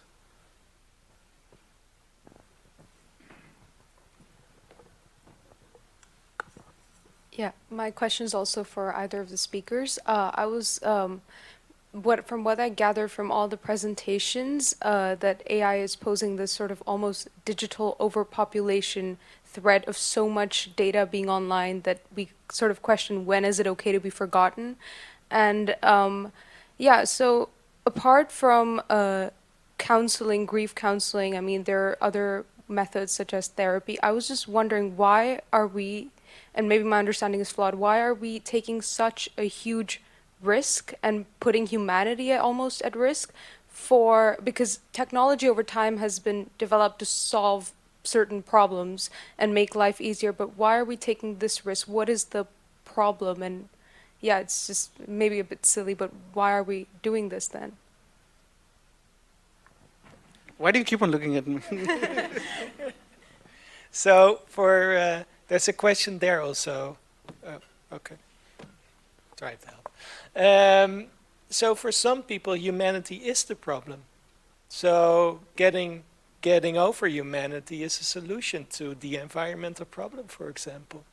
So the sooner the better. And so it's also fascinating for like these real computer science people. They are trying to build this species which is going to take over the world. So they are God, basically, right? So that is the fascination for them. And the question indeed is like, is it a technology that will help us humans and assist us in our goals? Or are we creating something that will surpass us or even turn against us? And that's what we're not sure about. But even if it surpasses us, there is a certain group of people who says that is actually what we want. And there's also a middle position, kind of where singularity, or like we have technology already, like Anuj points out, like our whole life is mediated by technology, but singularity is the moment where we basically merge with AI and robotics and become one, and there's no distinction anymore between AI and humans. Yeah. Do you want to say something? No, I totally agree with you.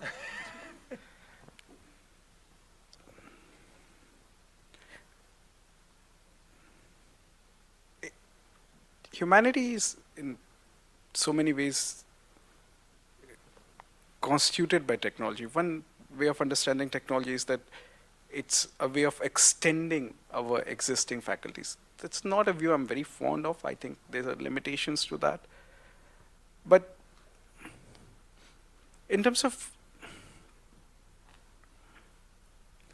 this idea that technology is taking us towards some far away premise where humanity would get destroyed, I think the danger is perhaps more present. It's not something which would happen in the distant future in terms of artificial general intelligence, but it's about the mistakes which would be made along the way in terms of algorithmic injustices, in terms of biases, in terms of treating the entire world like your testing lab, in terms of unleashing these technologies on unsuspecting populations, often on those groups which are most vulnerable, who cannot defend themselves against surveillance capitalism. That destroys humanity. That's a more potent threat to humanity than something which would happen at time T5, where there would be a form of intelligence which would, and that's an argument very convincingly made by philosophers like Professor Shannon Weller and others. And so that's a literature you may want to look at for further reference. I think maybe one last question. Yeah. I think the moral and ethical question has been discussed quite in depth.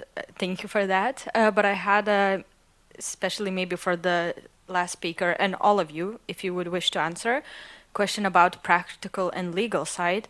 Because in your presentation, you said that as of now, once the person is dead, its data is not his anymore, and his relatives cannot access it technically.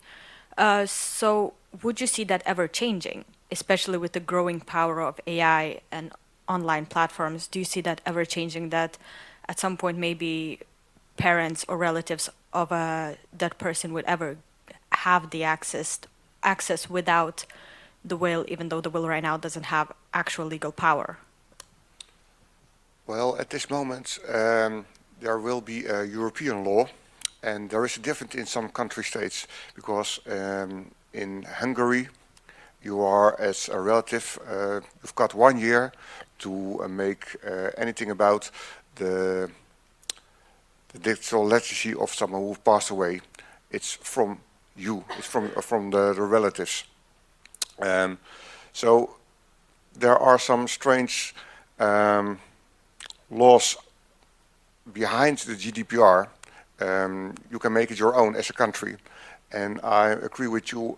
You say maybe there will be a law for deadbots or some identities or digital structures. I can't imagine that. I think that should be necessary also. So that's my opinion. Yeah.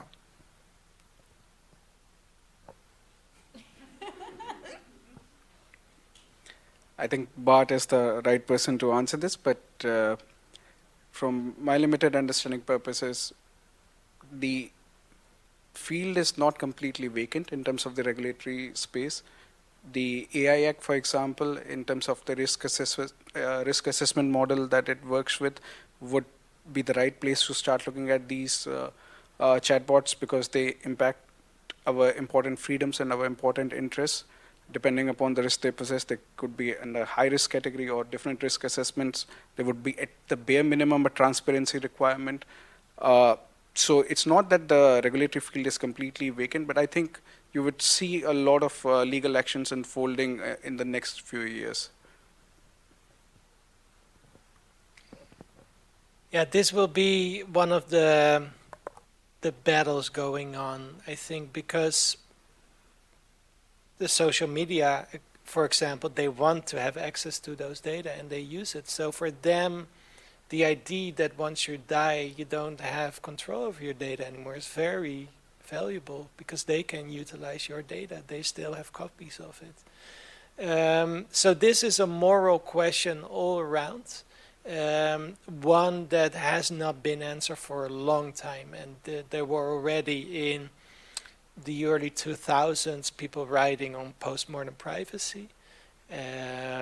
Certainly around 2012 this really emerged, and since then no regulator has really tackled this issue. Now there are some initiatives going on, so hopefully they will deal with it, but it opens a very complicated Pandora's box of questions and different interests. But I think this is the time to set some boundaries. So like you raised, if you die, who has access to the data and why, as a default presumption. And of course you can then say, okay, we can override it. For example, the relatives have access to the data unless in your will you say they can't, or you assign another person access to your data, and your parents or your spouse the house or whatever. So this is something we would really need to set a default for in the law. Yeah. Just to quickly clarify, my remark was meant in context of chatbots or deathbots, which AI-driven, which might be subject matter of AI Act, but not specifically in terms of access to data, in terms of the privacy question. Yeah. Thanks. Okay, if we don't have more questions, thank you all for being with us today and for engaging so thoughtfully in this symposium. It's been a truly eye-opening afternoon, exploring how the lines between life, death, and digital identity are becoming more blurred, and with each technological advance. On behalf of ELSA, it's been an absolute pleasure to co-organize this event together with Enigma and Studium General, and a huge thank you to all our wonderful speakers for their fascinating and insightful presentations. Thank you. Have a nice evening.